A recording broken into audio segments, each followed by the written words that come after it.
Welcome back to the AAA MF YouTube channel. I've got something very special for you today. We have a 911R, super rare. Only 991 cars worldwide. I'm not sure how many right-hand drives there are, but it must be probably around 30 to 40. And we have a 911 GT3 Touring. Now, the reason we're filming this video is because I recently put a photo of this car on my Instagram and I said, is it worth the premium over the GT3 Touring? I've never driven this car, so I wanted to let you, my viewers, find out whether this was worth the premium, because there's a big debate over whether this is a lot better than this and whether it commands a premium over that car. Now, the premium is quite big because these are around 170, 180,000 pounds in the UK, and these, I'm not even sure where they're at. There was one on Collecting Cars, but that was for a delivery mileage car. So I would imagine these are trading at around 275,000 pounds for a decent example. So you're talking close to £100,000 premium. Is it worth it? We're going to find out today. So there's a huge amount of love for the GT3 Touring, which is apparent when you look at prices of used cars. These are fetching more than the 991.2 GT3 manual or PDK versions. Now, part of the reason is because there's a limited supply of the GT3 Touring, and I think it became even more popular than Porsche anticipated. So the two questions on my mind are, how does this feel compared to a GT3 with the wing? And how does it feel compared to the 911R that we brought along today? Now, this is no ordinary 911 GT3 Touring. My friend Ellie, here's his Instagram, has put a whole new exhaust system on it, and it sounds fantastic and gives the car a lot of character. The engine revs up to 9,000 RPM, which is slightly higher than the engine on the 911R, which revs up to 8,800 RPM. The interesting thing on this car is you feel like it could just go on forever and ever when you're accelerating. It feels like 9,000 is too much, especially on UK roads. You never really get the chance to hit 9,000 RPM. The exhaust system on this really makes a big difference. The aftermarket exhaust feels a lot more brutal.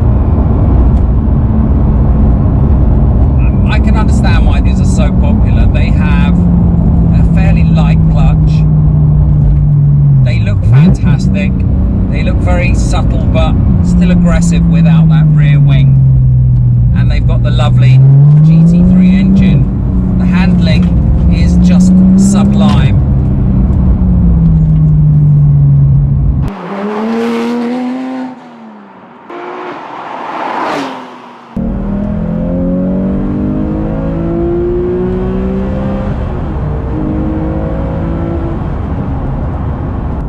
So today is a very special day driving a 911R.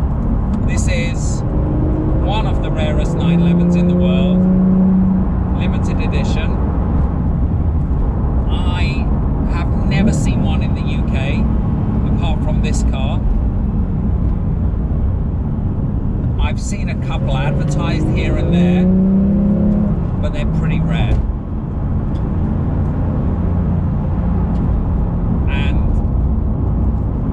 it's really interesting putting this against the GT3 Touring, because essentially they're similar cars but they're different. They've got different engines, different body shells. Oh, what a car, what a car. Oh, that engine,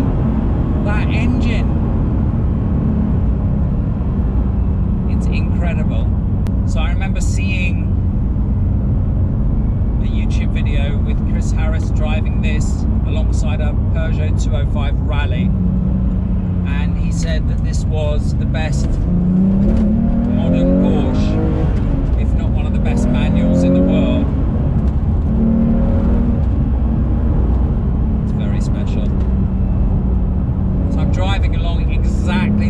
roads that I drove the GT3 Touring on, just so that I could get an exact feel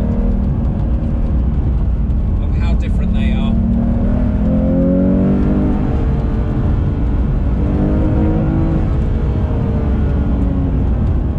Feels special, this. Feels very, very special.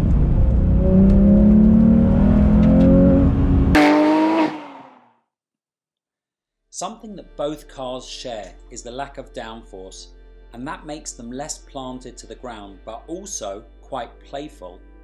The GT3 Touring we tested has an aftermarket exhaust that really adds a lot of character to the driving experience.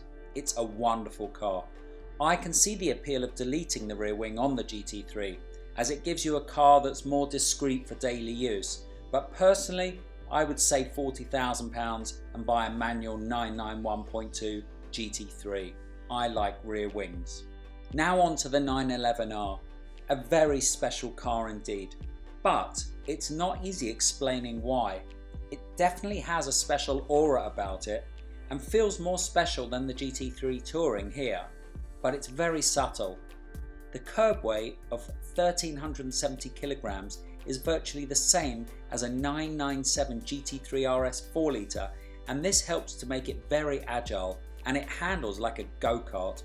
It's not raw like the 4 litre at all, and the clutch is a lot lighter, which makes it a much better daily driver. The steering is sharp and direct, and this is probably the biggest difference over the Touring. The huge premium over the GT3 Touring is justified because of the rarity factor, but in reality they are very similar to drive. Now for my conclusion and final thoughts. The light clutch in both the GT3 Touring and the 911R make them perfect cars to drive on a regular basis. Both are rare and hence values are solid and will most likely stay that way.